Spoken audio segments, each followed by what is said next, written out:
Okay, so here is my every touch game analysis of our game against FC Cincinnati.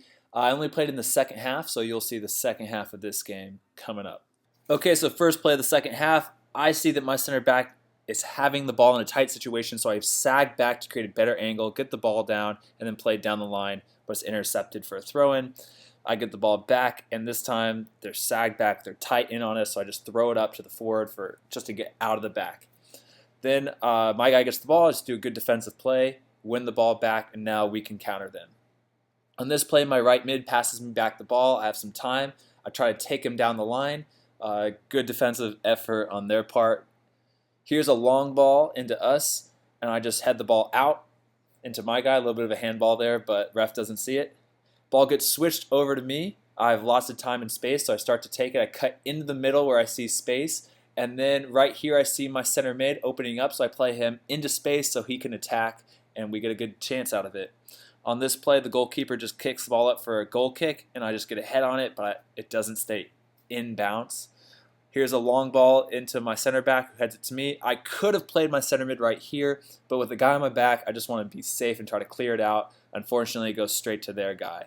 On this play, the center back just kind of clears it up, and then my center back goes up for the ball. And this is why you have to tuck in behind him if you're playing outside back, just in case it goes over his head. So I was in a good position there to head the ball out and to stop a little like 1v1 with the keeper. So sag back behind your center back if he is going up for a header.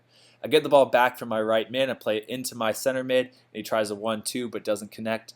On this play, my center back plays me the ball out wide. I have lots of time and space, but as I'm going forward, I'm going against three guys. So I cut the ball back and play it back into my center mid right here. So he has time to attack. I wanted it back, but he doesn't see me. So I'm taking the throw in. I'm going to throw right into my right mid's feet. It plays me right back. I get pressure, so I play to my center back, but he just doesn't see the guy coming in despite me saying man on.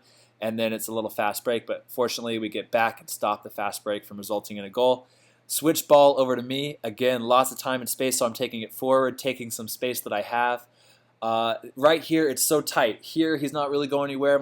It's too tight right here, so I cut the ball back, play to my center mid so we can change the point of attack, just because you don't want to force it in those situations. And here's a play where I kind of did force it. I get the ball, he's forcing me in the middle. He wants me to go down the line, so I cut it inside on this play, but I take too big of a touch there, and I get the ball stripped from me. On this play, here's just a help defense play. So my right mid is battling right here, but I'm sagging in, trying to help in case this happens right here. The ball comes out. It's out of bounds, but I make a good defensive play anyway just to make sure of it. It's a little bit of a hard tackle, but you get the ball. But we get the goal kick just because the ball goes out of bounds before I make the tackle. As you can see right there, it's out of bounds. But good help defense right there, a good example of that. Here's a goal kick from our goalie, and I just get a head on it to flick it forward for us.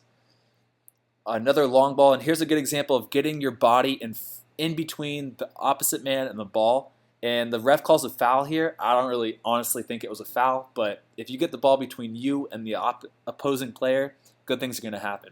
And this is how this second goal was set up. Our left back was kind of sleeping right here. He passes the ball to the top of the box. The guy tries to take a shot, deflection over my head. It could have been offsides. You guys have to maybe rewind to determine it for yourself, but they get a goal right there. On this play, right after their goal, I get the ball out wide, play here. And this is the little things that like separates professional players from amateur players. They're playing their left foot. So right there, you're playing the left foot of the guy so he could turn to space. Here's my right mid playing me out wide. I have time, I'm cutting inside, and again I play the left foot of my center mid so he has time to turn. If I play his right foot, he can't turn like that. So now he can attack. I get the ball again. I want to play this guy. I think he's going to pop in, but a little miscommunication. He wants me to play my center mid and just lost the ball there. Ball switched out to me, time and space. I just play it back to Dragan. I wanted the ball right back for 1-2, but he takes it in. Good decision, though. Here is a good example of following the runner and not ball watching. If I have to follow this guy, so because he's making a run in behind, and I do a good job to track him, hit the ball out of bounds. But if I were to ball watch and I were to watch where that went, it could have been easily a fast break opportunity. And here the ball gets kind of plopped in, goes past our center back, but I'm in a good position to kind of clear the ball out, and now we have it. I throw the ball in, give some communication, a little bit of a mistouch, bad pass, and just luckily we got out, so it's a throw in for us. I get the ball, and I throw it right into the feet of my right mid with out of bounds. He plays it into the center mid, and now we have the ball up there. This is a good example of following your guy and not ball watching again. Watch, I'm peeking over my shoulder, finding where this guy's running, peeking over again, so he's trying to go near post, and then I'm watching him because this is the most important part. Again, I watch again, and he's pointing to the back post, so I switch to the back post to cut off that ball, and luckily our goalkeeper does a good save there. And now we have the ball, we're on the attack, I'm sprinting forward, lots of time, lots of space, trying to decide where to go. And then I just play right into my right mid, who plays into the center mid. A little good combination, but he gets a little back out to me, and then I just switch the point of attack over to the left back. On this play, I get the ball, turn, look up the field. It's just not a good decision to play here. So I switch the ball over to my left foot, and I play into my defensive center mid, again on his left foot so he can turn and face the field, and now he can have a better decision and attack forward. You have to play the right foot. Here, I get the ball out wide. Another guy's coming in, so I play into my guy again on the left foot. Look, these little things are so important the higher up you go, because then he can turn and attack, and it doesn't kill that time. I get the ball in the wing. I try to take him down the line. I get past him, try to cross it in. Center back makes a good defensive play. I get the ball out wide. I start to attack in, and I'm 1v3 right now. I want to play into Christian. Christian is a little bit behind the defender. It's a bad ball, miscommunication, and we lose it.